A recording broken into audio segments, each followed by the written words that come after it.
Why am I afflicted? எனக்கு ஏன் உபத்திரம் வருது? ஏன் நான் உபத்திரப்படுறேன்? சங்கீதம் 38:5 வாசிங்க.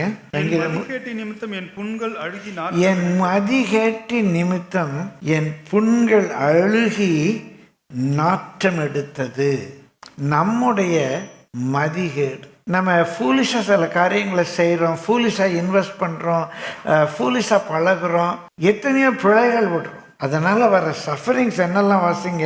நான் வேதனைப்பட்டு ஒடுங்கினேன். இந்த மதியினத்தால ஒரு காரியம் செய்கிறோம், பிறகு வேதனைப்பட்டு ஒடுங்குறோம், நாள் முழுதும் துக்கப்பட்டு திரிகிறேன். அதனால காலையில் எழும்புனதுலேருந்து சமையல் கட்டில் காஃபி போட்டினா துக்கமாக இருக்குது, பிரேக்ஃபாஸ்ட் செய்ய துக்கமாக இருக்குது, செய்து வச்ச பிரேக்ஃபாஸ்ட்டை திங்க துக்கமாக இருக்குது, வேலைக்கு போனால் ஒரு மாதிரி டல்லாக இருக்குது, டிப்ரெசிவாக இருக்குது, சாயந்தரம் வீட்டுக்கு வரனாலே பிடிக்க மாட்டேங்குது.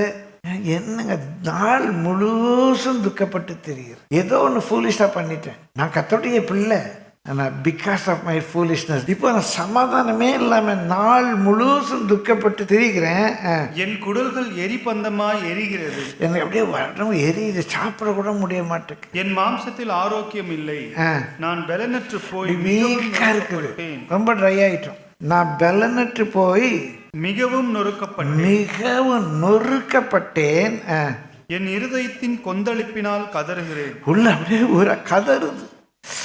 ஷோ என்ன பண்ணுவாண்டவரே, என்ன பண்ணுவாண்டவர், இப்படி பண்ணிட்டேனே, இப்படி சொல்லிட்டேனே, இப்படி பழகிட்டேனே, இப்படி போயிட்டு வந்துட்டேனே. உள்ளம் அப்படியே என்ன செய்யுது, கதறுது. ஆண்டவரே, என் ஏக்கங்கள் எல்லாம் உமக்கு முன்பாக இருக்கிறது, என் தவிப்பு உமக்கு மறைவா இருக்கவில்லை. நிறைய பேர் இந்த பாதையில் போறீங்கல்ல, தவிக்கிறீங்க, யாருக்கும் தெரியாது, உமக்கு தெரியும். தப்பு பண்ணிட்டேனே, என்ன பண்றதுன்னு தெரியலையே. 15வது வசனம். கர்த்தாவே, உமக்கு காத்திருக்கிறேன். என் தேவனாகிய ஆண்டவரே, நீர் மறு உத்தரவு கொடுப்பீர். நீங்க தான் ஆண்டவர் ஏதாவது செஞ்சு ஆகணும். இந்த நெருக்கத்தில் ஆண்டவரே புத்தீனமா இதை செஞ்சுட்டு நீங்க தான் இதுக்கு ஒரு வழி திறக்கணும், வேற வழியே இல்லை. இப்போ நீங்க ஒன்று செய்யுங்க, இந்த வேலையிலாவது கர்த்தருடைய முகத்தை பார்த்து உங்க அக்கிரமத்தை அறிக்கையிடுங்க.